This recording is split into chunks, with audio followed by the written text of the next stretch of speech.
আসসালামু আলাইকুম। ডাক্তার হাসানুল বান্না আলামিন বলছিলাম, হোমিওপ্যাথিক ফিজিশিয়ান।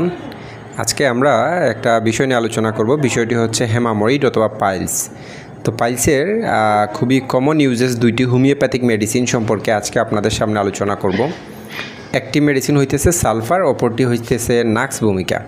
অনেকে আছেন বলে থাকেন যে নাক্স ভূমিকা 200 শক্তি রাত্রে সেবন করা এবং সালফার সকালে সেবন করলে খুব দ্রুত সময়ের মধ্যে নাকি পাইলস আরোগ্য হয়ে যায়। এরকম আসলে হোমিওপ্যাথিতে কোনো ট্রিটমেন্ট হয় না। হোমিওপ্যাথিতে একজন পেশেন্ট আসার পর তার কাছ থেকে সকল সিমটম নেওয়ার পর তার শারীরিক, মানসিক, দৈহিক এবং তার যে প্রেজেন্ট যে কমপ্লেনগুলো এগুলো নেওয়ার পর যেই মেডিসিনটা সিমটমগুলো বেশি কভার করবে সেই মেডিসিনটা প্রয়োগ করলে, অনলি সিঙ্গেল মেডিসিন যদি প্রয়োগ করা হয়, পেশেন্ট খুব দ্রুত সময়ের মধ্যে আরোগ্যের দিকে যাবে। এটাই হোমিওপ্যাথির নীতি বা হোমিওপ্যাথির সংবিধানে এরকমই বলা আছে, লেখা আছে। তো আজকে আমরা আলোচনা করব হোমিওপ্যাথিক মেডিসিন পাইলসের হোমিওপ্যাথিক মেডিসিন সালফার নিয়ে।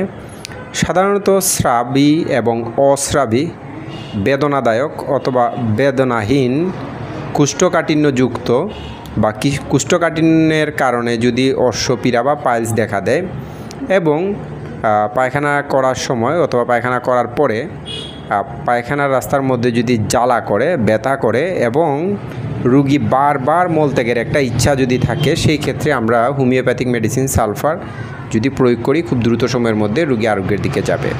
আমি আবারও বলি, সালফারে কী কী লক্ষণ থাকবে? পায়খানার রাস্তায় প্রচণ্ড পরিমাণে জ্বালা থাকবে, সালফারে পেশেন্ট খুবই নোংরা থাকবে, সালফারে পেশেন্ট খুব গরম কাতর থাকবে, মানে গরম সহ্য হবে না, সালফারে পেশেন্টের স্কিন ডিজিজ সাপ্রেশন মানে চাপা দেওয়ার একটা প্রবণতা থাকবে, সালফারে পেশেন্ট খুবই নোংরা থাকবে, অপরিচ্ছন্ন থাকবে, সালফারে পেশেন্ট আপনার তার যে পায়খানার রাস্তাটার মধ্যে জ্বালা থাকবে এবং তার বারবার পায়খানার একটা ব্যাগ থাকবে।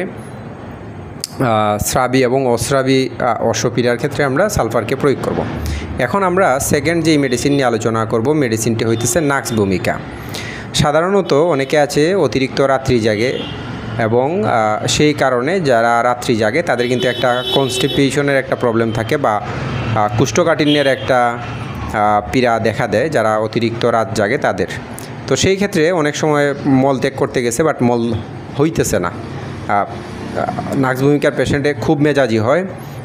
নাক্স ভূমিকার পেশেন্ট মশলাযুক্ত খাবার খুব বেশি পছন্দ করে এবং সেটা খেয়ে থাকে এবং নাক্স ভূমিকার পেশেন্ট শারীরিক পরিশ্রম করতে চায় না, সে শুয়ে থাকতে চায়, শুয়ে থাকলে তার ভালো লাগে, অলস টাইপের। তো এই যে সিমটমগুলো বললাম, এই সিমটমগুলো থাকলে আপনারা পেশেন্টকে যদি নাক্স ভূমিকা প্রেসক্রিপশন করেন, দেখবেন খুব দ্রুত সময়ের মধ্যে পাইলস আরোগ্য হয়ে যাবে। আপনারা যারা চিকিৎসা নিতে চান, স্ক্রিনে দেওয়া নাম্বারে যোগাযোগ করুন। ধন্যবাদ।